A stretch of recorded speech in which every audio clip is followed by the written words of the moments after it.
और विशेष करके इंद्रराज प्रभु के लिए हम हृदय से धन्यवाद करते हैं जिन्होंने हमें याद किया और इस सत्संग के लिए उनकी बहुत तीव्र इच्छा थी। हम तो जा रहे थे 2 साल, कहाँ जा रहे थे, 2 साल जा रहे थे, आ गए कोटपुतली। सोचो इनके हृदय की कितनी तीव्र इच्छा थी और हम सोच भी रहे थे कि हम कॉल किसी के लिए नहीं करेंगे, बस टाइम पास करके हम निकल जाएंगे यहाँ से सीधे सीधे में। लेकिन ऐसी परिस्थिति क्रिएट कर दी कि हमको कॉल करना पड़ा, जबरदस्ती उनको बुलाना पड़ा उनको, और फिर आकर के हमें जो है उन्होंने कहा महाराज आप इधर रखिए और कल हमारा प्रोग्राम भी करिए। तो इससे हम समझ सकते हैं कि अपनी सोची होत नहीं और प्रभु सोची तत्काल। भगवान क्या सोच करके रखते हैं वो ही पूरा होता है। इसलिए बंधुओं, आज हम आप लोगों के लिए चर्चा करेंगे कुछ जीवन के लिए मूल्यवान जो उपदेश है, जो शिक्षा है, उनके बारे में हम आप लोगों को चर्चा करेंगे और विशेष करके आज नाम की महिमा के बारे में हम बताएंगे। तो आप सभी को ये जानना चाहिए जैसे 4 युग होते हैं।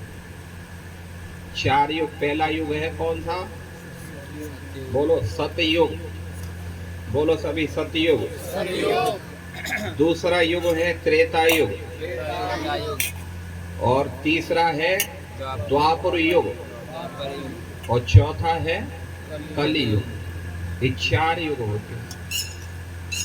4 युगों के अलग अलग तारण मंत्र होते हैं, ठीक है ना। सतयुग में लोग भगवान को जो प्राप्त करते थे वो ध्यान के द्वारा करते थे। उस समय लोगों की आयु 1-1 लाख वर्ष हुआ करती है। हम छोटी सी जिंदगी में फुदक रहे हैं। 100 वर्ष की आयु, उसमें भी 100 वर्ष एक दिन में भी खत्म हो सकते हैं, 100 वर्ष में भी खत्म हो सकते हैं, लेकिन फिर भी हम कितना गर्वित हैं इस छोटी सी जिंदगी के। जो करना चाहिए थे वो न कर रहे हैं और जो नहीं करना चाहिए बिल्कुल रत्ती भर भी उसमें इतने फंसे हैं जैसे मालूम ही नहीं चलता क्या करने वाले हैं हम आगे चल करके। तो उस समय लोगों की आयु 1 लाख वर्ष होती थी और वो भगवान को प्राप्त करने के लिए 60-60 हजार वर्ष तक घर से निकल जाते थे। आजकल तो कोई निकाल नहीं रहा है आप लोगों को घर में, सब घर में रह करके भजन करने के लिए बोल रहे हैं, लेकिन फिर भी दुर्भाग्य है कि हम नहीं कर पा रहे। लेकिन पहले लोग घर छोड़ करके चले जाते थे। अम्बरीश महाराज जिनका पूरी पृथ्वी पर एक छत्र सम्राट था, अपने राजपाट को छोड़ छाड़ करके वृंदावन में तपस्या कर। महाराज भरत जिनके नाम से देश का नाम भारतवर्ष पड़ा। पहले देश का नाम इलावर्त या अजनावर्ष था, लेकिन भरत महाराज के नाम से देश का नाम भारतवर्ष पड़ा। और वो अपनी जवानी अवस्था में पूरा पृथ्वी के सम्राट छोड़ छाड़ करके आकर के और जो है क्या नाम है गंडकी नदी के तट पर रह करके भजन कर रहे हैं। आजकल तो कोई छोड़ने के लिए भी नहीं बोल रहा, लेकिन देखो एक बहुत पूरा सम्राट है लेकिन फिर भी त्याग पत्र दे करके अपना भजन में लगे बोले। परीक्षित महाराज जैसे उनको ये सांप लगा, हालांकि वो चाहते तो सांप को ऐसे किक आउट कर सकते थे, उनके अंदर ऐसी शक्ति। जो ब्रह्मा के ब्रह्मास्त्र से बच सकते हैं वो छोटे से सांप से नहीं बच सकते क्या? अवश्य बच सकते थे, लेकिन उन्होंने हृदय से लगा लिया। सांप नहीं है, वरदान था, क्योंकि इसमें भगवान की कथा कीर्तन करने सुनने का उनको अवसर प्राप्त हो रहा था। ये अवसर कहाँ मिलेगा? तो इसलिए जो है क्या नाम है, उस समय लोग 60-60 हजार वर्ष तक तपस्या करते। इसके बाद में जो है त्रेता युग आया और लोगों की आयु घट करके 10,000 वर्ष हो गई। उस समय भगवान की प्राप्ति का जो साधन था और वो था यज्ञों के द्वारा। यज्ञ करते थे वो लोग, अश्वमेध यज्ञ, वाजपेयी यज्ञ, अनेक अनेक प्रकार की यज्ञ हैं। अश्वमेध गवालब्धम। इसके बाद वो भगवान को प्राप्त करते। त्रेता युग में लोगों की आयु घट करके द्वापर में 1000 वर्ष हो गए। द्वापर के लोग 1000 वर्ष तक जीते। और उस समय भगवान की प्राप्ति के जो साधन थे, बड़े बड़े विशाल मंदिर हुआ करते थे और बड़ी पंचरात्र विधि से, मतलब विधि विधान से वो लोग पूजा करते थे ठाकुर। लेकिन कलयुग में हम कहीं फिट नहीं हो रहे। कलयुग में हमारी आयु कितनी वर्ष है? 100 वर्ष। पहले लोगों की आयु का ठिकाना रहता था, लेकिन कलयुग में कोई ठिकाना नहीं है। कब खत्म हो जाएगी कुछ भी नहीं कह सकते। इसलिए कलयुग में कलयुग बोलते हैं कलह का युग, समस्याओं का युग, टेंशन का युग, झगड़ों का युग।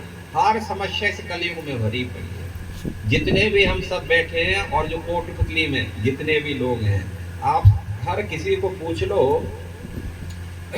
दुखों के पुलंदे भरे पड़े हैं उनके ऊपर। कोई ये नहीं कह सकता कि भाई मुझे जरूरत है, मेरे पास नहीं। सब दबे जा रहे हैं। बात सही है कि नहीं सही है? सही है तो हरे कृष्ण बोलो। हाँ, सबके पास अपार समस्याएं भरी पड़ी है। तो कोई तन दुखे तो कोई मन दुखे, तो कोई धन बिन रहित उदास, और थोड़े थोड़े सब दुखे, तो सुखी कृष्ण के दास। सुखी होना है तो कृष्ण की दासता स्वीकार करो, उनका भजन करो, तब सुखी रहेगा। तो इसलिए जो कलयुग है कलह से भरा हुआ है। तो एक प्रश्न उठता है, हमने सुना है कि परीक्षित महाराज ने कली को पकड़ लिया था और उसको दंडित करने के लिए अपनी तलवारें भी निकाल ली थी। उनकी गर्दन ही उड़ाना चाह रहे थे वो, लेकिन फिर उनके ऊपर क्यों दया कर दी भाई? आज ये कलयुग है, उस समय ही उसको मृत्यु दंड दे दिया होता तो आज ये समस्या खड़ी नहीं होती हमारे लिए। क्यों नहीं उन्होंने मारा उनको? तो जान लो, पहले ठीक से समझ लो। कलयुग को इसलिए नहीं मारा, आप लोग हिंदी समझ पा रहे हैं ना? हमारी सब समझ पा रहे हैं ना माताएं? हाँ, तो ध्यान लगा के सुनना। ये पंखे बंद कर दो, हवा तो लगता है चल रहा है ना? ठीक है ना, कोई बात नहीं, चलने दो। तो इसलिए नहीं मारा, कली के अंदर हालांकि दोष भरे हुए हैं, अथाह दोष, लेकिन उन्होंने एक विशेष गुण देखा। क्या गुण देखा? जो गुण ऐसा था सारे दोषों को नीचे दबा रहा, सब दोष ढक दिए थे उन्होंने एक गुण ने के। इतना पावरफुल गुण था ये। और वो क्या था? तो यत फलम नास्ति तपसा ना योगे न समाधिना, तत् फलम लभ्यते सम्यक कलौ के सब कीर्तना। वेदेषु यज्ञेषु तपस्सु चैव दानेषु यत् पुण्य फलम प्रतिष्ठम्, अत्येते तत् सर्व इदं विदित्वा योगी परमस्थान उपेति चाद्यम्। परीक्षित महाराज ने देखा, वेदों के पढ़ने से जो फल मिलता है, यज्ञ करने से जो फल मिलता है, बड़ी बड़ी तपस्या करने से जो फल मिलता है, दान दक्षिणा देने से जो फल मिलता है, यदि कोई कलयुग में भगवान का नाम का जप करेगा, जान लो ये सारे फलों से भी उत्तम कोटि का फल प्राप्त कर लेगा, इनसे भी बढ़कर के फल प्राप्त कर लेगा। ये केवल कलयुग में ही महिमा है, दूसरे युगों में नहीं थी। यानी केवल जो भगवान का नाम ले रहा है उसे जिंदगी में हो सकता है उसने कुछ नहीं किया, नो प्रॉब्लम। जान लो उसने नाम ले लिया, सब कुछ उसका दायित्व पूरा हो गया, उस पर कोई कर्ज नहीं रहा और इसी जीवन में वो भगवान के धाम चला जाएगा। ये कलयुग की महिमा थी। इसलिए बंधुओं, जो सतयुग के बड़े बड़े ऋषि मुनि, त्रेता युग के बड़े बड़े ऋषि मुनि, द्वापर युग के बड़े बड़े ऋषि मुनि इस कलयुग के लिए आस लगा करके बैठे थे। समझ रहे ना, क्यों आस लगा के बैठे थे? इसलिए लगा के बैठे थे कि कलयुग में कुछ नहीं करना है, बस हरे कृष्ण करो और इसी जीवन में भगवान के धाम चले जाओ। समझ रहे ना, कोई नियम नहीं, कोई कानून नहीं। स्त्री हो, पुरुष हो, बच्चे हो, जवान हो, वृद्ध हो, किसी भी जाति के हो, किसी भी समाज के हो, किसी भी परंपरा के हो, कोई फर्क नहीं पड़ता है।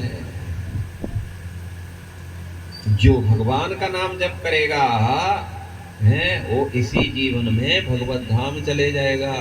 भगवान ने गीता में कहा है, अपि चेतसु दुराचारो, यह दुराचारी व्यक्ति भी भगवान का नाम लेता है। अपि चेतसु दुराचारो भजते माम अनन्यभाव साधु एव समन्तव्य सम्यक व्यस्तो ही सह। भगवान ने कहा है, यह दुराचारी भी व्यक्ति भी भगवान का भजन करता है, वो भी धर्मात्मा हो जाता है।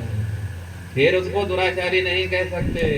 आज देखो विदेशी लोग, ऐसा कौन सा पाप था जो वो लोग नहीं करते थे? नशा वो करते थे, मांसाहार वो करते थे, व्यभिचार वो करते थे, सब कुछ करते थे। लेकिन आज वो लोग पूजनीय बने हुए हैं। हम लोग उनके चरणों में सर रखते हैं। क्यों रखते हैं? क्योंकि वो भगवान का भजन कर रहे हैं, भगवान का नाम जप कर रहे हैं। इसलिए तो माता देवभूति ने कहा था किरात हूड़ पुलंद पुलक था। नहीं, सुखदेव गोस्वामी ने कहा था किरात हूड़ पुलंद पुलक था यावी सम्मा है सुम्मा है। किरात हूड़ पुलंद पुलक सा आविर सुम्मा यवना खजादय ए अन्ये च पापा यद पाश्रयाश्रय शुद्ध्यन्त तस्मै प्रभ विष्णवे नमः। शुद्ध्यन्त तस्मै, सारे पापों से व्यक्ति शुद्ध हो जाता है, भगवान का नाम लेगा। बोलो हरे कृष्णा कृष्णा कृष्णा हरे हरे, हरे राम राम राम हरे हरे। अजामिल इतना पापी था, यमराज भी टेंशन में आ गए थे उनके पाप के कारण। इसके लिए कौन सा भाई 28 नरक हैं, ये भी उनके लिए कम पड़ रहा था। उन्होंने सोचा लगता है कोटपुतली की तरफ एक दूसरा नरक बनाना पड़ेगा। इतना टेंशन में आ गए, इतने पाप थे उसको। लेकिन वो अजामिल अनजाने में ही अपना पुत्र का नाम पुकार दिया मृत्यु के समय। जब यमराज के दूत आए तो डर गया, और डर करके किसको पुकारा? अपने लाला को पुकारा है, नारायण। उसके लाला का नाम क्या था? नारायण। हाँ, ऐसे नाम रखना चाहिए बच्चों के। आजकल तो पिंटू, सिंटू, पिंटू, नंटू, कितना कहाँ से ढूंढ धाड़ करके लाते हैं, जो कहीं वास्तव में न देखे न सुने न कहीं, न जाने कहाँ से बना लेते हैं लोग। और बड़े गर्व से उनको गर्व लगता है ऐसे बोलने पर, नाम बोलने पर। पहले बच्चों के नाम रमेश, सुरेश, दिनेश, गणेश, सीताराम, नारायण, भगवान के नाम पर रखते हैं। और आजकल जो है हम लोग ज़्यादा कुछ इंग्लिश वाले बन गए हैं, मालूम नहीं है। अंग्रेज तो चले गए, लेकिन हमें कहाँ क्या दे करके चले गए हैं। तो नारायण नाम लिया, केवल अपने पुत्र को लिया, कोई ठाकुर जी को नहीं लिया। उसी का प्रभाव ये हुआ कि यमराज के 3 दूत आए थे। उसी समय जब उसने पुकारा नारायण, उसी समय भगवान के 4 दूत आ गए, उनके सारे फंदों को काट दिए और उनको जो है डांट मार करके भगा दिए, भागो यहाँ से, इस धर्मात्मा को लेके जा रहे हैं। उन्होंने भाई मुंह बंद कर दिया। धर्मात्मा इतने पाप किए कि चित्रगुप्त इसकी फाइल लिखना ही बंद कर दिया, और आप बोले हैं धर्मात्मा। हैं आप लोग कोई लगते तो सज्जन हैं, आपकी शकल को तो देखते लगता है कोई बड़े सभ्य परिवार से हैं, पढ़े लिखे हैं, भगवान के दूत थे वो तो। लेकिन आप लोग इसको सपोर्ट कर रहे हैं जो पापी जीवात्मा को, ये हमें ठीक नहीं लग रहा, ये समझ में नहीं आ रहा। तब भगवान विष्णु के दूतों ने कहा, अरे यमराज के दूतों, इसने मृत्यु के समय किसका नाम लिया है? नारायण भगवान का नाम लिया है। बस उसी से इसके सारे पाप बिल्कुल खत्म हो गए। आप सोच सकते हैं, कल्पना कर सकते हैं, जिन पापों को खत्म करने के लिए क्या क्या लोग नहीं करते हैं, हजारों हजारों वर्षों तक तपस्या करते हैं, भूख प्यास सहन करते हैं, सर्दी गर्मी सब कुछ करके भी फिर भी पापों से उत्तीर्ण नहीं हो पाते। ये थोड़ा सा नाम लेने से ही पाप खत्म हो गए। ये ही मेहरबानी है कलयुग की। पहले युगों में दूसरों के बारे में कुछ गलत सोचते थे, उसका फल इमीडिएटली लगता था। कलयुग में तो हम किसी के बारे में दूसरा अच्छा सोचते ही नहीं। इसलिए भगवान ने कलयुग में इस चीज को बिल्कुल, कलयुग में कोई कितना भी किसी का बुरा सोचता रहे, उसको कोई फल नहीं मिलेगा। कोई फल मतलब उसका जो है कोई अपराध नहीं लगेगा, क्योंकि जानते हैं कलयुग में हर व्यक्ति हर दूसरे के बारे में गलत सोचता है। लेकिन यदि कोई अच्छा सोच लेगा, यदि कोई सोच ले कि आज मेरे पास धन हो तो मैं पूरे कोट पुतली को भंडारा करके खिलाऊंगा, तो बिल्कुल सत्य है। यदि आपने मन से सोचा है तो मन से सोचने से उसका फल आपको मिल जाएगा घर बैठे बैठे। कहां हैं आप लोग? समझ में आया ना ये बात? हमने क्या कहा? कौन बताएगा आप लोगों में से? कोई बता सकता है? क्या कही हमने बात? हमने कहा यदि केवल घर में बैठे बैठे हम ईमानदारी से सोच लें कि हे प्रभु आज मेरे पास धन होता तो मैं पूरे कोट पुतली को भंडारा करके खिला देता।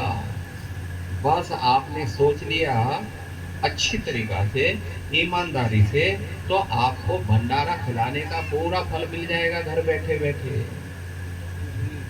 दूसरे युगों में ये सब कुछ नहीं था, इसलिए कलयुग में परीक्षित महाराज ने सारे गुण देख करके उनको स्वागत किया। वेलकम, आप हमारे यहाँ रहिए, कोटपुतली साइड में रहिए। उनको वेलकम कर दिया, स्थान दे दिया उनको। तो इसलिए हम सोच सकते हैं कैसे पापी व्यक्ति भी भगवान के नाम से उद्धार हो जाता है, भगवान की कथा से उद्धार हो जाता है। मीराबाई इस नाम को लेकर के गोविंद, मीराबाई इस नाम को लेकर के जहर का प्याला पी रही थी। आप मत पी जाना, क्योंकि आप मीराबाई नहीं हैं, लेकिन वो प्याला उनके लिए अमृत हो गया, क्योंकि उसे विश्वास था भगवान का, नाम पर विश्वास। जब द्रौपदी का वस्त्र हरण हो रहा था, पूरे संसार के राजा महाराजा लोग उस सभा में बैठे थे और दुशासन उसको घसीट करके उसको निर्वस्त्र करना चाह रहा। हालांकि द्रौपदी ने सबसे सहायता की, भिक्षा मांगी। पहले तो पिता भीष्म से कहा था, आप इस हमारे वंश के वयोवृद्ध हैं, आप हमारी सहायता करें। लेकिन पिता मैं भीष्म कुछ नहीं बोले। फिर महाराज जो है धृतराष्ट्र से कहा, आप राजा हैं, मैं आपकी पुत्र वधू हूं, प्लीज मेरी रक्षा करो। लेकिन वो भी कुछ नहीं बोला। अंत में 5 पति थे जो देवताओं के अंश से थे। युधिष्ठिर महाराज स्वयं धर्मराज हैं, भीम स्वयं पवन देव के अंश हैं, इंद्र स्वयं जो है क्या नाम अर्जुन स्वयं इंद्र के अंश हैं, नकुल सहदेव अश्विनी कुमारों के अंश हैं। 5 पति थे, सबसे भिक्षा मांगी, प्लीज बचा लो मुझे, ये दुष्ट दुशासन मुझे निर्वस्त्र करना चाहता है, आप मेरी सहायता करें। लेकिन बंधुओं, सबने अपनी गर्दन नीचे कर ली।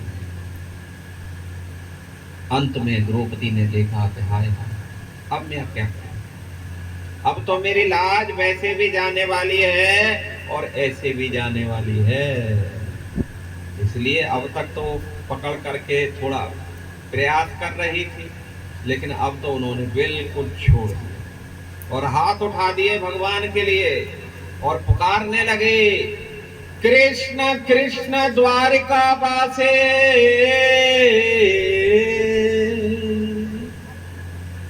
गोपी जन वल्लभ, कौरवे परिभूतामा, कि मन जानाति केशव। हे केशव, हे द्वारकाधीश, क्या आप नहीं देख रहे हैं ये दुष्ट दुशासन ये भरी सभा के अंदर मुझे निर्वस्त्र कर रहा है। हे प्रभु, आप कहाँ हैं? क्या आप मेरी रक्षा नहीं करेंगे? क्या मेरी सुरक्षा नहीं करेंगे? हे गोविंद, हे गोपाल। जैसे ही उसने भगवान के नाम लिए, तुरंत भगवान साड़ी के रूप में उपस्थित हो गए और दुशासन जो खींच रहा था, खींचते खींचते पहाड़ लग गया, हिमालय पहाड़ जैसा, लेकिन साड़ी का ओर छोड़ नहीं आ रहा है। साड़ी है कि नारी है, कि नारी बीच साड़ी है, कि साड़ी ही नारी है, कि नारी ही साड़ी है, कुछ भी मालूम नहीं पड़ा। तो भगवान का नाम लेंगे तो सुरक्षित बने रहेंगे। अब प्रश्न ये उठता है, आप सोचें जी भाई ठीक है महाराज, आप तो बोलते हैं नाम ले, लेकिन हम तो घर गृहस्थी वाले हैं और हमें तो सब कुछ देखना पड़ता है।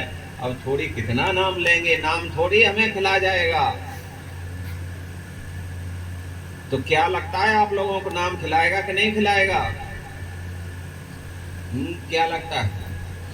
हम लोगों को खिला रहा है कि नहीं खिला रहा है? हम कौन से नौकरी कर रहे हैं, लेकिन खूब आराम से गाड़ियों में घूम रहे हैं। अच्छा रहने के लिए, अच्छा खाने के लिए कौन कर रहा है ये सब? ये सब भजन की महिमा है, प्रभु के नाम की महिमा है। समझ, वो ही सबका जो लेता है भगवान का नाम, भगवान उसको देते हैं। अवश्य ही आप भगवान का नाम लेंगे, जो है भगवान के नाम में तो भगवान उसके काम में, और जो है अपने काम में तो भगवान अपने काम में। तो एक कथा सुनाते हैं कैसे भगवान देते हैं, और भंडार है छप्पड़ फाड़ के देते हैं। कैसे देते हैं? छप्पड़ फाड़ के देते हैं। एक कथा सुनाते हैं, सुनो ध्यान से। तो एक बार की बात थी, एक ब्राह्मण देवता थे,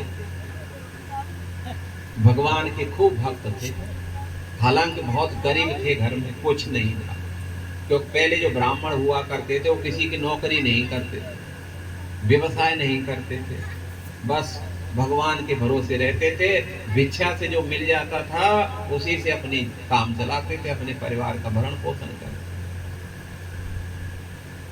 तो एक बार की बात थी, ऐसे ही उनका परिवार चल रहा था, कोई कमी नहीं थी, बस चल रहा था।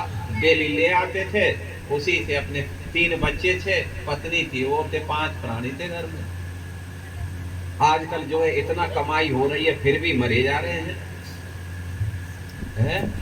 पहले लोग एक कमाता था घर में, 10 बैठ के खाते थे आराम से, 10 क्या 15, और आज 15 कमाएंगे, यदि एक भी फालतू है तो उसकी बेचारे की हालत खराब कर देंगे, सब उसी के पीछे लग जाएंगे। ये कहाँ से पड़ा है, कहीं मर जाए, कहीं चला जाए, कहीं ये हो जाए, वो हो जाए, सब अपना शराब उसको दे देंगे। तो 5 प्राणियों का भरण पोषण हो रहा था। एक बार की बात थी, किसी कारण से जो है ब्राह्मण देवता भिक्षा के लिए नहीं जा पाए। 1 दिन हो गया, 2 दिन हो गया, 3 दिन हो गया, अब जो घर में था वो तो खत्म हो गया। 1-2 दिन ही बेचारा बचा था, ले दे करके वो सब खत्म हो गया। लेकिन ब्राह्मण देवता को पूरा विश्वास था भगवान अवश्य ही हमारी रक्षा करेंगे, अवश्य ही हमें कुछ न कुछ उपाय करेंगे। बोलो हरे कृष्णा कृष्णा कृष्णा हरे हरे, हरे राम राम राम हरे हरे। तो उसके भजन में कोई कमी नहीं आई। पत्नी ने कहा स्वामी अब कब तक यहाँ रहोगे, कम से कम जाओ कुछ मांग करके लेके आ जाओ। लेकिन उन्होंने कहा कि नहीं, अब हम भगवान के भरोसे रहेंगे। कभी निकलना चाहिए घर से बिना पैसा लेकर के, ऐसे स्थान में जाना चाहिए जहां कोई अपना नहीं है। फिर देखना चाहिए हम कितने पानी में हैं, कितना सहन कर सकते हैं, कितना भगवान के ऊपर आश्रित रह सकते। केवल घर में एक दूसरे के ऊपर आश्रित रह करके भगवान का भरोसा कहाँ होगा। भगवान का भरोसा तो तब जब होता है जब चारों तरफ कोई दिखाई नहीं देता, तब फिर लास्ट में उनको कौन दिखाई देता है, फिर भगवान दिखाई देता है। तो कभी निकलना चाहिए घर से, जो जाओ कभी भूखे प्यासे, देखो कष्ट क्या होता है। हालांकि कष्ट देखते देखते तो बुढ़ापा आ गया भाई, और कितना कष्ट देखा, लेकिन ये तो घर गृहस्थी का कष्ट देखा। कभी भगवान के ऊपर आश्रित रह करके देखो, और 100% गारंटी है यदि भगवान के ऊपर आप आश्रित रहेंगे, विश्वास करेंगे, आपकी सहायता करेंगे। बिल्कुल सत्य है और त्रिकालज्ञ सत्य है। तो ब्राह्मण ने जो है उनको समझाया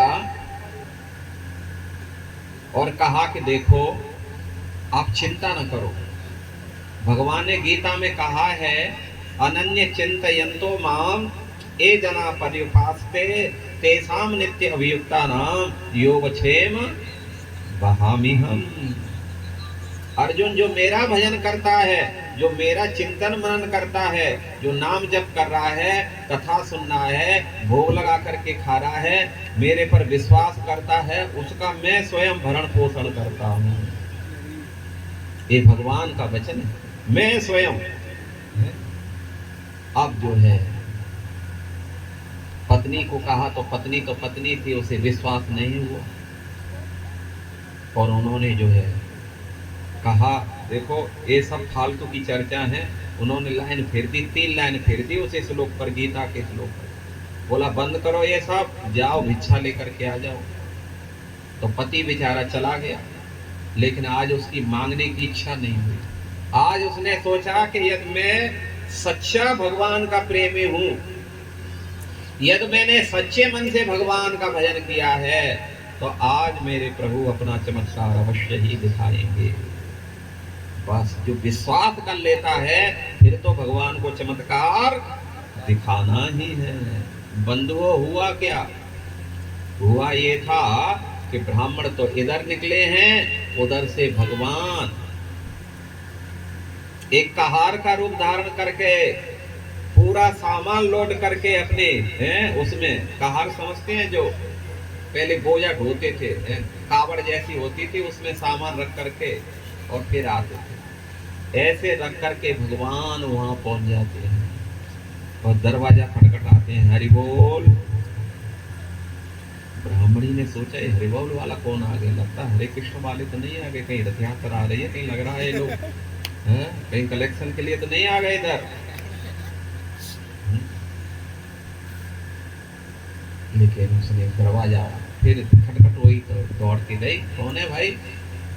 और जो दरवाजा खोला, एक सांवली सूरत, मोहिनी मूरत है, एक सांवलिया सुंदर लाला खड़ा है, जिसकी शकल हा क्या शकल है, एक बार देख लो फिर सारे संसार को भूल जाओगे। इतना सुंदर बच्चा, भाई कैसे आए हो आप, कैसे आए हो, किसने भेजा है आपको?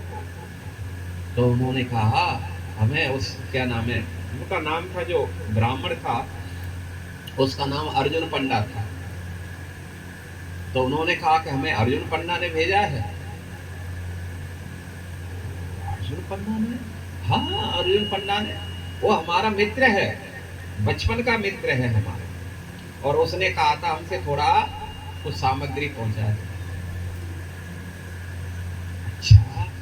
तो कभी देखा नहीं, आज हमने कभी भी आपको, मित्र है तो कभी तो घर में आते हैं, कभी नहीं देखा। अरे आजकल कौन किसको देखता है, तो फेसबुक पर सब है, फेस देख लेते, वही से काम चल जाता है। आजकल तो पिता पुत्र को नहीं देखता, पिता पुत्र पुत्र पिता को नहीं, एक रूम में पिता है, दूसरे में लाला है। पापा, हाँ बेटा, कल जो है फीस चाहिए, कुछ थोड़ा पैसा दे देने का, ठीक है ले जाने का बेटा। बस आजकल कहाँ कौन किसी को देख रहा है, आजकल तो सब मोबाइल से चिपटे हुए, मोबाइल को देख रहे हैं सब। यही भगवान है कलयुग के। तो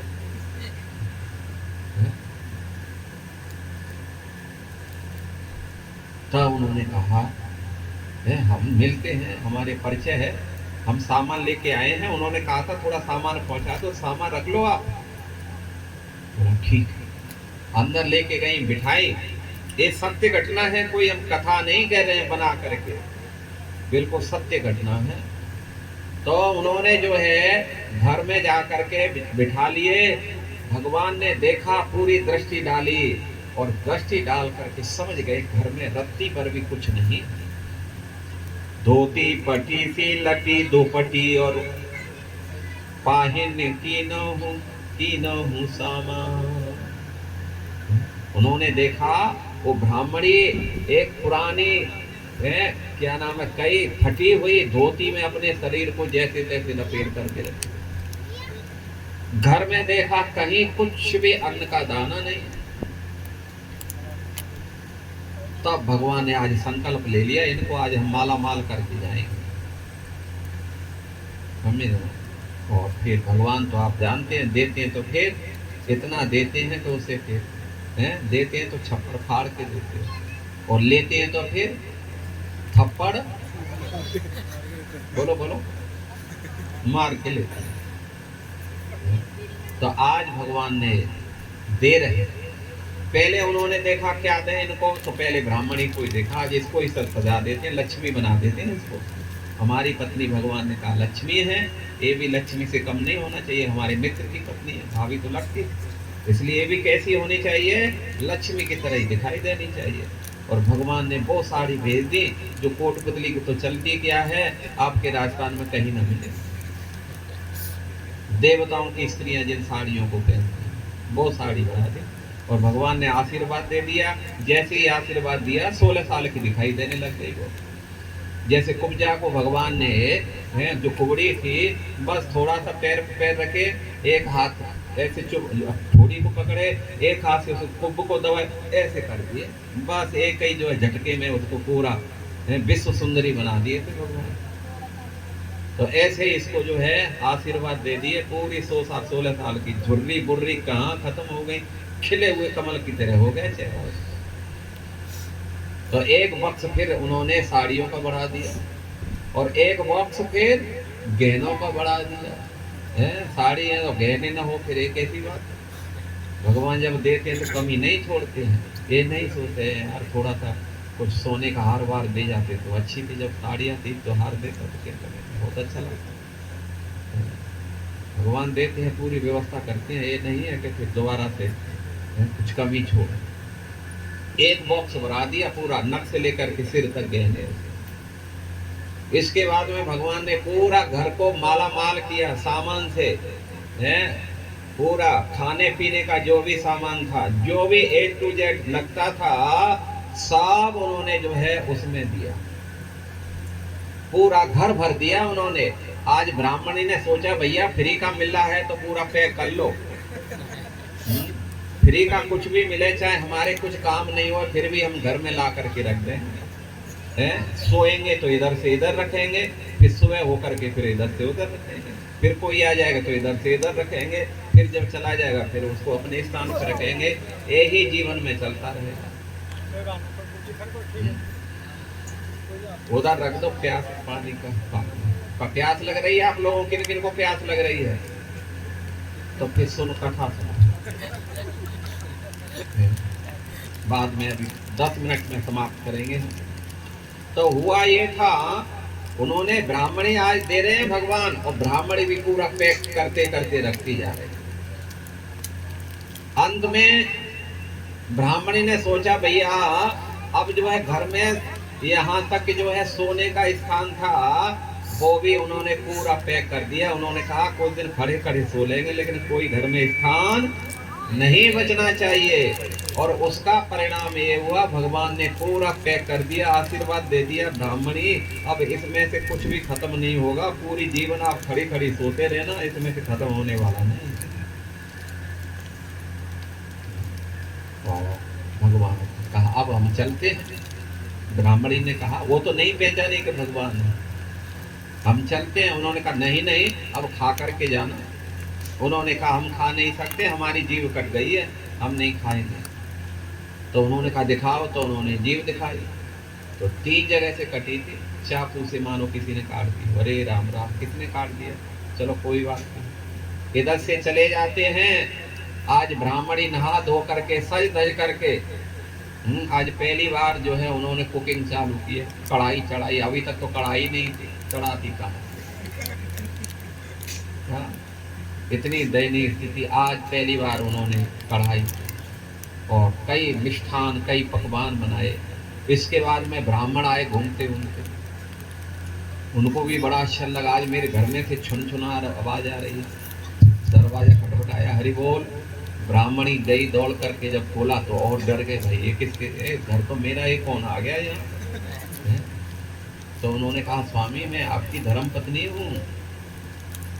हाँ, मेरी धर्म पत्नी तो बिल्कुल जर्जर सिंगल, और आप तो बिल्कुल एकदम लक्ष्मी की तरह।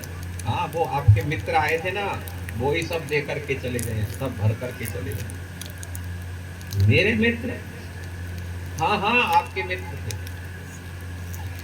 कौन ऐसा मित्र था जो इतना घर को भर करके चला गया भाई? कोट बदली में तो कोई नहीं ऐसा मेरा। एक एक दिन भारी हो जाता है। कौन ऐसा मित्र है? तो परिचय दे रही है, क्या बता रही है ब्राह्मणी?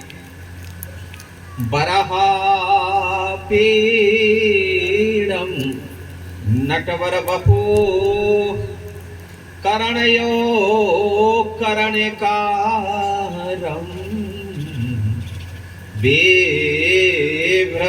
बेभ्रदवास कनक कपिसं वैजयन्ते चमाला रंध्राण वेणो अधर सुदया पूरयन गोप वृंदई वृंदारण्यं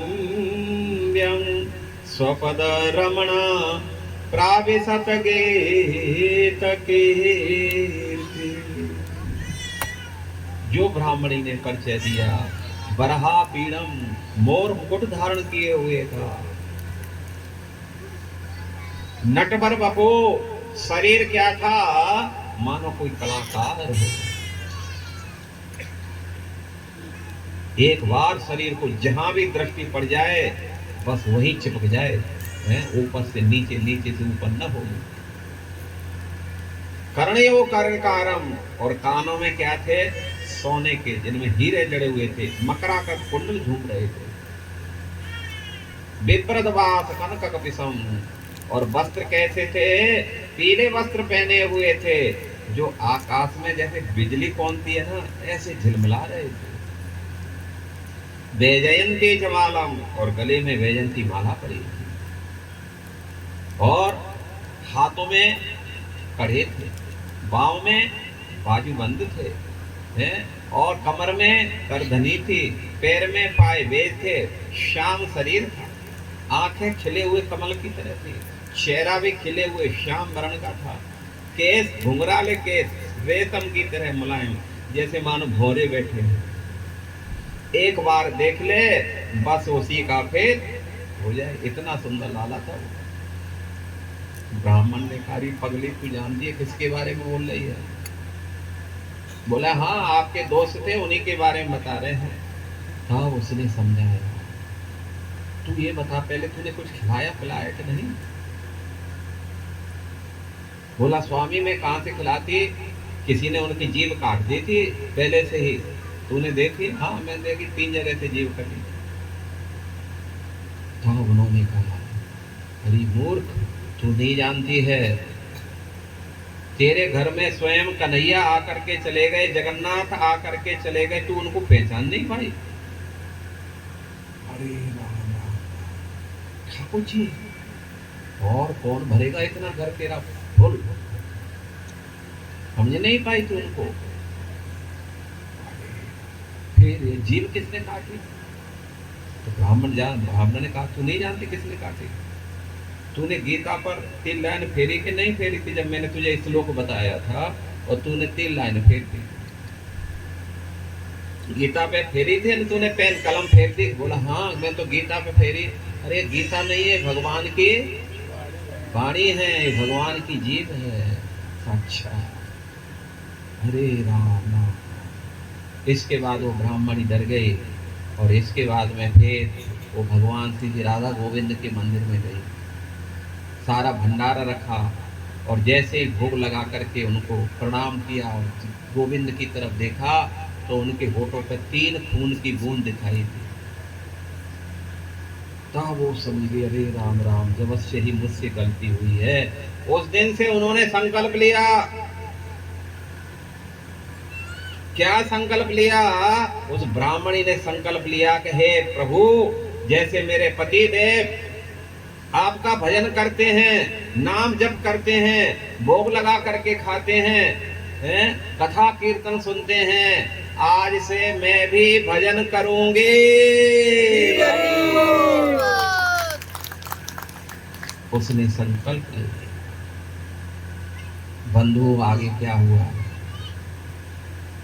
जो भगवान का एक बार हाथ उठा के कह देता है कि प्रभु अब मैं आपकी शरण में हूँ, बस अब मेरी रिस्पॉन्सिबिलिटी, मेरी जवाबदारी आपके हाथ में, मेरी नैया आपके हाथ में। फिर भगवान पूरी जवाबदारी निभाते हैं। संसार के लोग निभाएं न निभाएं, लेकिन भगवान पूरी जवाबदारी निभाते हैं। अंत में ये हुआ, उस दिन वो लोग रहे बड़े प्रेम से, आनंद से।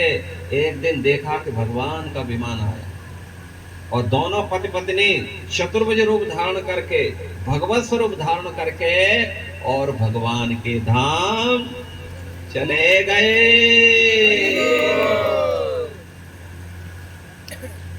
तो ये है नाम की महिमा। यदि नाम लोगे भगवान का तो भगवान तुम्हारा काम करने में कभी पीछे नहीं हटेंगे। ये बिल्कुल सत्य है, सत्य है और सत्य है। इसलिए बंधुओं, कलयुग सारे शास्त्रों का, सारे साधनों का फल है भगवान का नाम। नाम चिंतामणि कृष्ण चैतन्य रस विग्रह, पूर्ण शुद्धौ नित्य मुक्तौ अभिन्नत्वात् नाम नामी। ये चिंतामणि के तब समान है। जैसा चिंतन करो ये नाम अवश्य आपकी उसको पूरा कर देगा। तो इसलिए आप सभी भगवान का भजन करो। पहला काम भगवान का भजन करो, नाम जप करो उसमें। दूसरा काम है सत्संग सुनो। जितना सुनेंगे भगवान में उतना ही आपका भगवान में मन लगेगा। बिना सत्संग विवेक न होए, राम कृपा बिनु सुलभन से। बिना सत्संग के भाई पशु की तरह बने रहे। जो सत्संग सुनता है उसकी बुद्धि तीक्ष्ण हो जाती है, कंप्यूटर की तरह दौड़ती है फिर उसकी। इसलिए सत्संग सुनते रहो। जितना सत्संग सुनेंगे उतना ही मन भगवान में लगेगा। तो पहला काम भगवान के नाम का जप करो और दूसरा काम सत्संग सुनो और तीसरा काम है भगवान का भोग लगा करके खाओ। यदि आप भोग नहीं लगाएंगे तो आप कितना भी सोच लो भैया हम तो पूरे शाकाहारी हैं, लेकिन जान लो पूरा पाप खा रहे हैं। पाप क्या खा रहे हैं? पाप खा रहे हैं। गीता में भगवान ने कहा है भुंजते तु अधः पापा ये पचंद आत्म कारण। अर्जुन, जो मेरा भोग लगा करके नहीं खा रहा वो तो पापी व्यक्ति पाप ही खा रहा। और यज्ञ शिष्ट सिन्हा संतो मुच्यन्ते सर्व किल्म सही। जो भगवान के भक्त होते हैं, मेरा भोग लगा करके खाते हैं, इसलिए सारे पापों से मुक्त हो जाते हैं। और पाप का फल क्या है? ताप, कष्ट ही पाप का फल है। जो कष्ट आ रहे हैं वो कैसे आ रहे हैं? हमारे पापों से आ रहे हैं, कोई दूसरा नहीं दे रहा है, सब अपना किया हुआ सब भोग रहे हैं। अब इनसे बचना चाहते हैं तो भैया जो हम बता रहे हैं बस ये मेडिसिन है आप लोगों को सभी लेना है। मेडिसिन भी लेना है, परहेज भी करना है। ऐसा नहीं कि परहेज न करो मेडिसिन लेते रहो तो भी काम चलेगा नहीं। तो भगवान का तो नाम लेना है साथ साथ में, लेकिन कथा भी सुननी है आपको, भोग लगा करके भी खाना है और गलत संगति से बचना है। क्योंकि जितने आप कितने भी अच्छे हो लेकिन संगति गलत हो गई आपकी तो गए काम से बर्बाद हो जाओगे। और यदि आप कितने भी बर्बाद हैं लेकिन अच्छी संगति में आ गए तो आप आबाद हो जाओगे। ये संगति का प्रभाव है, इसलिए अच्छी संगति में करो। भोग लगा के लगा खाओ तो भोग लगा के तो क्या बन जाता है? प्रसाद।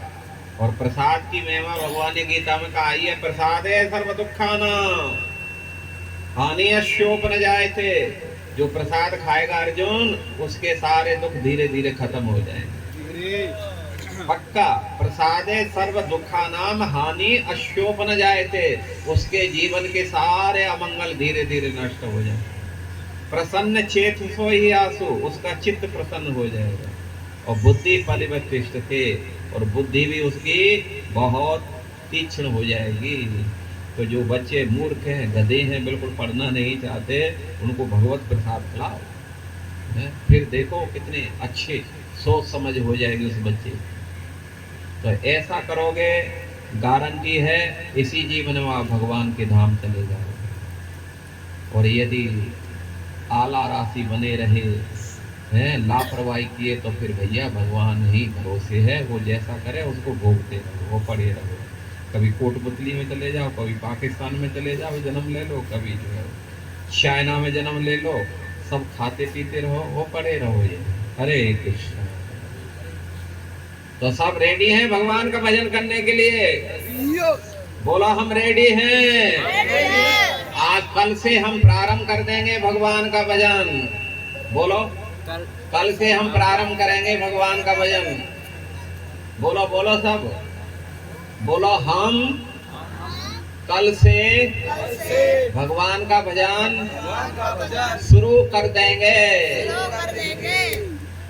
तो शुरू कर देना है। देख रहे हैं भगवान किसने बोला है, किसने नहीं बोला है। और जान लो जिसने नहीं बोला ये मन समझना कि आप हमारा ये नियम लागू आप पर नहीं होगा। जब किसी ग्रुप में कोई कहा जाता है तो वो नियम सब पर लागू हो जाता है, समझे ना। तो ये मन सोचने लेना कि कोई हमने तो नहीं कुछ बोला, चुप हो गए, हम तो बच गए, हम तो नहीं तो फंस गए। वो थे यहाँ महाराज ने बड़ा है भाई, भैया ज्यादा होशियार मत बनो, भजन करते रहो। अरे तो कोई प्रश्न है? 5 मिनट प्रश्न उत्तर लेंगे हम कुछ, और फिर खड़े होकर के 5 मिनट कीर्तन कराएंगे।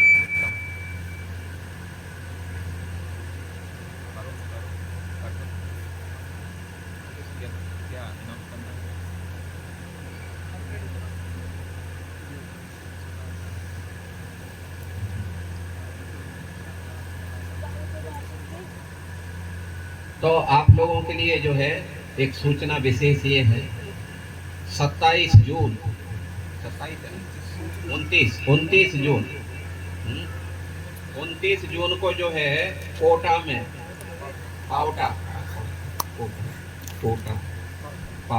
पावटा में कितना 18 किलोमीटर है यहाँ से पावटा। तो वहाँ जो है भगवान जगन्नाथ की एक शोभा यात्रा निकाली जाएगी बहुत धूमधाम से, जिसमें हजारों की संख्या में भक्तगण रहेंगे। तो आप यदि जाना चाहते हैं तो प्रसादम और वहाँ जो है क्या नाम है रथ यात्रा में जो भगवान का रथ खींचता है, जो शोभा यात्रा में भाग लेता है, जो भगवान का प्रसाद खाता है, वो सारे पापों से मुक्त होकर के जो भगवान के दर्शन करता है, सारे पापों से मुक्त होकर के भगवान के धाम चला जाता है। तो इसलिए आप जो है अवसर दिया जा रहा है 29 जून को 3 बजे से, शाम के समय 3 बजे से पावटा में जो है ये शोभा यात्रा निकाली जाएगी, जिसमें हरिनाम होगा बड़ा धूमधाम से, प्रसाद वितरण होगा बड़ा धूमधाम से। और उसके लिए जो है क्या नाम है, आप उसमें जा करके भाग लीजिए। तो हमारे युगेश्वर प्रभु और बताएंगे, आपके सामने हैं, आपको ये निमंत्रण देने के लिए आए हैं। माइक ले लो और बता दो सर।